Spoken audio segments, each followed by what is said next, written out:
Hi there. In this video, I will show you how to organize labeling at scale. Well, it will not be a large-scale labeling project, but rather a toy example. But it will illustrate very important points. So it will illustrate how to organize labeling when more than one person involved. So as you can see here, I am a member of several teams, and I will pick a team under my name. And for this specific demo, I have created a workspace called Collaboration Demo. Let's open that. Here we can see data to label, a project called Lemons Test, and let's take a look at the data first. So we have images that contains lemons, kiwi, and overall there are 6 images in the project to label. Of course, I could go and label everything myself, but the main point of this video is to show how we can distribute labeling tasks between different persons. So let's first define a meta information. By meta information, I mean classes that our annotators will label. So let's create the first class and let's call it lemon. So we will associate a shape, a rectangular shape. We can pick a color, but I will leave it as it is. Another class will be kiwi. Again, the same rectangular shape. Now that we have classes defined, we might think of how to create tasks for annotators. And for that, we should first go to member page. And here you will see a list of persons who is already in my team. So if I want to invite more persons, I just click on invite button. I will specify login and also specify the role. And once it's done, I will invite this new person to the team. But let's go back. In this demonstration, I will ask Marina, who has annotator role, and Dima, who has the same role, to label lemons and kiwi respectively. To achieve that, we will go to labeling at scale section. So there are more than one way to create tasks for users, but let me show you the basic one, the basic way. So I will click new task. Here let's pick a name, say lemons to annotate. We can put here short descriptions if we want, as well as more detailed description and .md format. I will pick myself as a reviewer, and the task will be assigned to Marina. I might pick here more than one user to accomplish the task, but this regime I will show in the next video. So we should indicate the data that we are interested in labeling. So we'll pick a project and also a data set. We might be selective and indicate which data set to label, or we might just say that we're interested in labeling all the data set. And also I will restrict Marina to label lemons only. So another option is that we can control whether annotator can see annotations of other persons. And in this basic case, we'll just select that Marina will see only her own annotations. So it's pretty much it. Let's create the task. So now we have a task created called lemons to annotate that is assigned to Marina. And I am a reviewer in this case. So let's try to clone this. And this time, let's create a task for Dima. So it will be kiwi to annotate. We might put another descriptions if we want. But the main point here is to switch the user, so it will be Dima who will label the data. The same workspace, projects and dataset will be labeled, but this time we will restrict Dima to label only kiwi. And everything else is identical. So let's create another task. So now we have two tasks. Kiwi to annotate that is assigned to Dima, and lemons to annotate that is assigned to Marina. As a next step, I will log out and log in as Dima.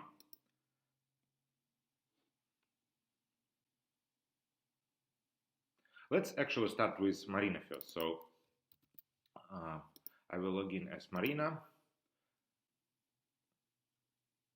So the first thing to notice here is that most of the menu items here are disabled. It has to do with data access control. So since Marina has annotator role, most of the operations, essentially all the operations with data are disabled. So the pretty much only thing Marina can do is to click on the task and perform and implement or complete the task. So also README file is available. But let's go and label some lemons on behalf of Marina. So let's notice that the annotation instruments are disabled as well, except rectangle, and the only class Marina can pick is essentially lemon. And labeling itself is pretty easy, so let's label lemon here. And then after Marina labels an image, after Marina have labeled the image, she can click confirm button. Let's label lemon here and confirm. No lemons here, so I will just confirm. One lemon here, again label and confirm.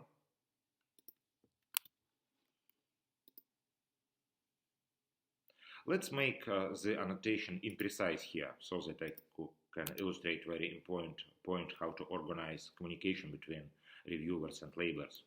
So I label incorrectly and confirm. And this is the last one, so again, I'll just label and confirm this one. So at this point, all the lemons are labeled and I can go back. Let me refresh the page.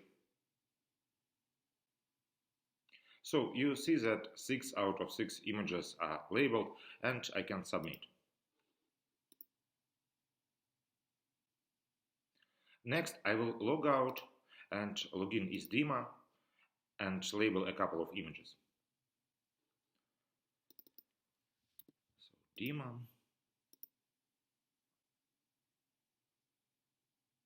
Now we see pretty much the same picture here. All the menu, all the sections essentially disabled, and Dima can pretty much just do one thing, go and label the tasks.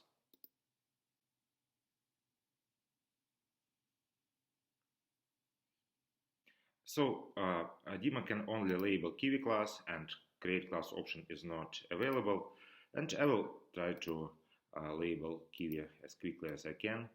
And I will not label them on all the images. I will just use. I will just label several, maybe a couple. I needed to illustrate the point.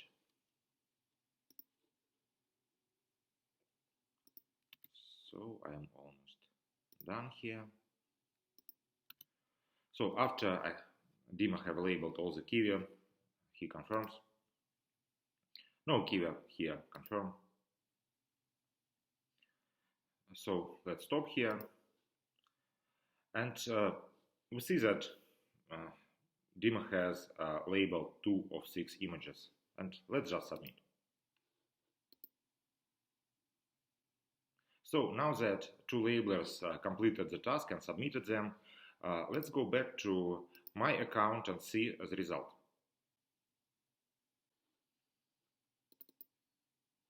I will log in under my name.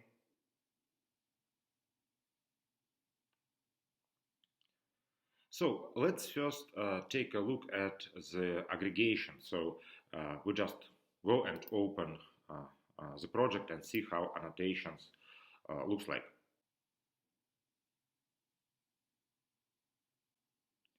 Let's go to the first image here.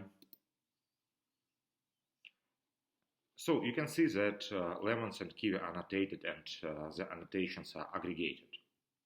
Let me show you a couple of things here. So for example, I can go to settings page, select text here, and I can enable an option to show the author for objects.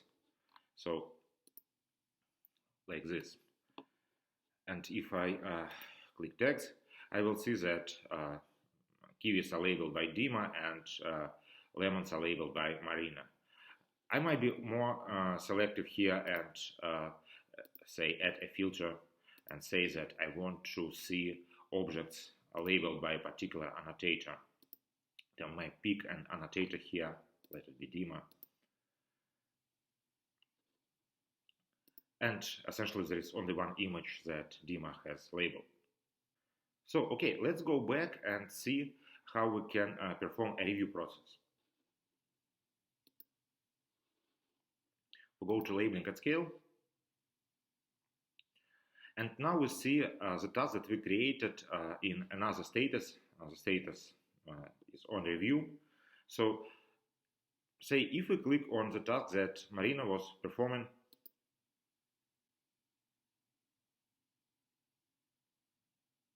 we will see Marina work in isolation. And we also have here accept and reject buttons. So this image looks okay, so I will accept that as well. No lemons here, accept. Looks okay, accept. Yeah, here I can see some problem. So the box is mislabeled, not mislabeled, but rather too wide. And what I can do, I can create an issue here. So there is issue button here. And what I can do, I can define as a new issue or select from some existing ones. So in this case, the box is too wide. Yeah, and here is an issue, and this will serve as a feedback for Marina to know her mistake. So I will reject that image, and I will accept that one. Now that review process is completed, we can go back and see the status. So we can see that 5 images accepted and 1 image is rejected, and we can click on say stats here to see more details. But the next step is also very important. So I can click on restart rejected button, and so here I just mark the existing job as completed. And if I create this additional labeling job, the rejected images will be sent back to Marina to label. So let's do that. So you see that another labeling job is created and it contains one image to label. So I will just log in as Marina and take a look at this new task.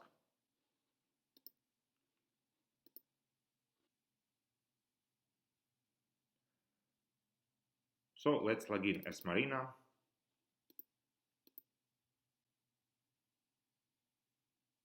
And we see here this new task.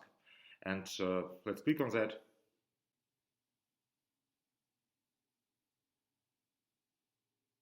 Yeah, Marina can see that there is an issue here, so she clicks on issue and sees that the box is too wide.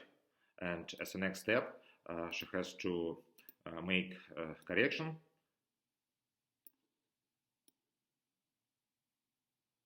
like this, and confirm.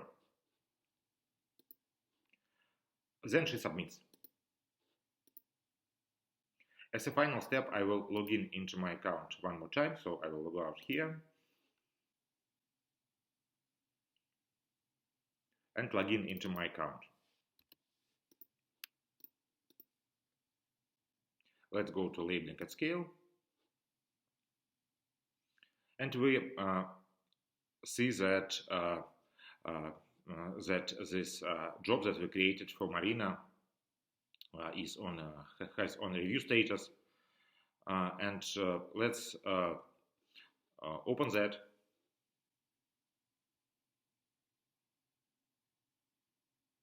So now I see that the box is placed correctly. So I'll just go and resolve this issue and accept the image. I will go back to the labeling jobs, and now I'm pretty much satisfied with the last labeling job, and I'm also fine with the previous one. So I have 2 labeling jobs completed and one for Kiwi is on review status. But I hope you get the main point, so I will not do the same here for Kiwi.